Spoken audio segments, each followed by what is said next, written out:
Hey guys, I'm Chris Buck, and a very warm welcome to Friday Fretworks, and this week we're taking a look at guitar heroes. Where are they?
So on last week's episode of Friday Fretworks, which took a closer look at the Bigsby vibrato, someone left a comment that I thought was rather interesting.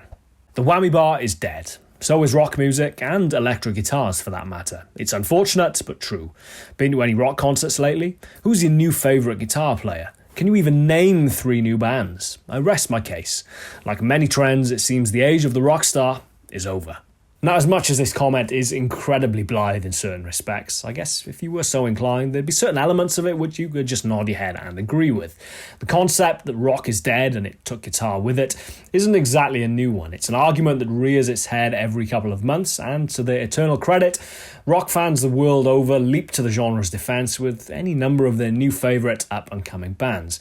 However, relative to the esteem in which rock music was held in the 60s, 70s, 80s, and even 90s to a certain degree, if it's not dead yet, you could definitely say that rock music is starting to smell a bit funny, and the source of that smell could very well be the Guitar Hero as we once knew it. However, at the same time, in 2020, Fender reported their best sales of any year of their history.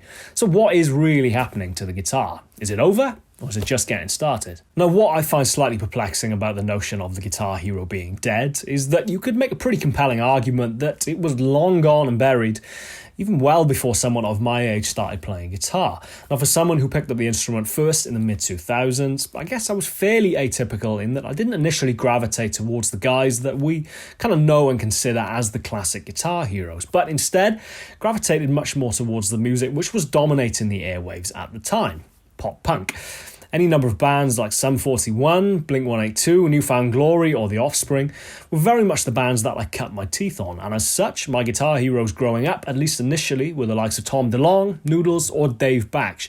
Those were the guys that I really got to grips with the instrument and learnt my trade from. By the time I found my way back to Slash, or Jimi Hendrix, Jimmy Page, Eddie Van Halen, Angus Young, etc., etc., I think on some level I was already aware of the fact that in terms of that music's ability to really permeate into the wider mainstream consciousness, I was already harking back to a bygone era. That said, I remember going to see Velvet Revolver for the first time in 2007, seeing Slash, probably my favourite guitar player of all time. I was somewhat taken aback by the fact that I was seeing them in a venue which held about 3,500 people. Watching the videos for Slither and Fall to Pieces on Kerrang didn't really give me a sense of scale, and at the same time I was voraciously devouring DVDs of Guns N' Roses, playing the Tokyo Dome on their Use Your Illusion tour to maybe 60,000-70,000 people, and watching them at Rock in Rio in 91, playing to well over 100,000 people. Clearly, in the kind of 15 or 16 years which had passed since the making of those DVDs, rock music had been very much relegated to the backseat of the car. And in the 14 or so years which have passed since 2007, you can make a very compelling case that it's not even in the car at all anymore. So where are the guitar heroes? And are there any new guitar heroes? To answer that, I think we have to understand, or at least pretty quickly come to terms with what we are expecting of a new guitar hero, and quite honestly how liberal we're going to be with the definition of the word new. Now, casting our net over, say, the last 2 decades, last 20 years, but still using the parameters of old, i.e. platinum record selling, stadium filling or arena filling at the very least, virtuosic musicians who use a guitar as their primary instrument but still have the capacity to inspire others to want to pick up the guitar. We're left with a handful of candidates at the very best. John Frusciante, Matt Bellamy and John Mayer immediately spring to mind, although even then I think the caveat worth mentioning is that John Mayer rose to prominence principally as a singer-songwriter who very cleverly transitioned into a style of music that allowed him to retain his audience but still kind of stretch his legs as the phenomenal guitar player that he is. Gary Clark Jr. and Joe Bonamassa are also fantastic candidates, but outside of those 5 names, you really are scratching around for anyone who's anywhere approaching a household name in the same way that Jimmy Page, Slash, Eric Clapton, Jimi Hendrix, Eddie Van Halen, etc., all were and still are. So the guitar hero is no more, clearly. Long, gone, buried and dead. And the guitar is obviously an antiquated instrument that's been usurped by synths and samplers and much cooler instruments all round. The best hope we had of a new guitar hero was John Mayer, who released his first album 20 years ago, this year in fact, and by the time the 2020s are out, will be over 50 years of age. So there you have it. So why did Fender sell more guitars in 2020 than any other year in their history? Clearly, the idea that the guitar is a diminishing instrument is utterly farcical, and to find our new 21st century guitar heroes, all we have to do is have a slightly less rigid or more modern interpretation or understanding of what constitutes a guitar hero. Clearly, like all of the people who picked up a guitar for the first time in the last year or so have. So who is inspiring this massive spike in sales? Now, the logical conclusion is just to follow the breadcrumbs and see where the road takes you. However, if you do that, you will very quickly come to a big fork in the road. One road takes you directly to any number of huge 21st century artists who, okay, may not sell as many records as their 1970s, 80s, 90s counterparts, but that's just not the way the industry works anymore with streaming. But they still use a guitar as their primary instrument, whether it's to perform live or write with. H.E.R, James Bay and H.E.R all spring to mind immediately, the latter of which, of course, got her first signature Stratocaster last year and proceeded to rip out an amazing solo at the Super Bowl with it. I mean, in terms of reach, it doesn't really get much bigger than that. If we back up to the fork in the road, however, and take the other path, this is where things start to get a little bit muddier, shall we say. Now, are YouTube guitarists or Instagram guitarists really the guitar heroes of the 21st century? Now, odds on, if you ask anyone on the internet generally what they think or what is their opinion of anyone, irrespective of what they're doing, that is just famous for being on the internet, odds on you'll get a negative knee-jerk response. However, if you want proof of how influential Instagram and YouTube really are, and really are seen in the eyes of these massive guitar companies, look at how saturated YouTube and Instagram are on the day of the release of a new guitar, almost to the point where it feels a little bit overwhelming on occasion. Now, alongside those YouTubers who exist solely behind a lens, and I'm not denigrating that in the slightest, I would hasten to add it's an equally valid way of earning a living in this day and age especially, are musicians who have turned to YouTube as a way of supplementing their income from more kind of traditional musician-y means, if that's a word.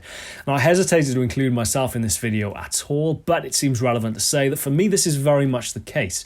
Even more so over the last year and a half or so, where obviously an inability to get out and tour or work with Fender or work with Yamaha and earn my living in the way in which I'd become accustomed to, YouTube has proven absolutely invaluable. Take someone like Pete Honoré as well, who prior to becoming the face for Anderton's TV was a sideman to literally stadium-filling acts, travelling and touring across the world, at which point the definition of YouTube guitarist becomes a little bit malleable. Social media is an entirely necessary part of being a modern-day musician, and obviously the more effort you put into it, the better at which you become at it. The more people you reach, the bigger your audience, the bigger your following, the bigger the influence you have. And I feel sometimes like this is kind of held against certain guitarists. Oh, he's an Instagram guitarist. But at the same time, you could make a very compelling argument that someone like Matheus Assato, who prior to disabling his Instagram account a few months ago, actually had over 1.1 million followers, at the same time still tours with Jessie J or Tori Kelly, you could make a very strong argument that Matheus is kind of the epitome, the perfect example of a modern-day guitar hero.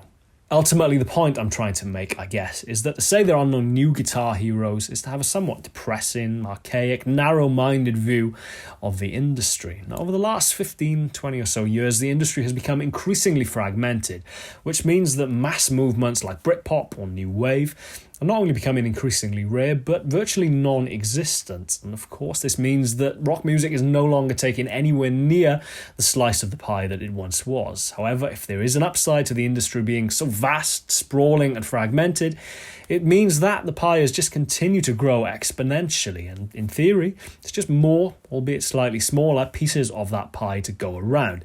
And bands like Rival Sons, Black Pumas, Larkin Poe, Gary Clark Jr. are testament to the fact that those incredible guitar-driven bands are out there with their guitar heroes, albeit you might have to look slightly harder to find them. As ever, I'm Chris Buck. Thank you very much for watching. Please subscribe, hit the bell icon if you haven't already, and stick around for next week's episode of Friday Fretworks. Cheers guys, take care, and I shall see you soon.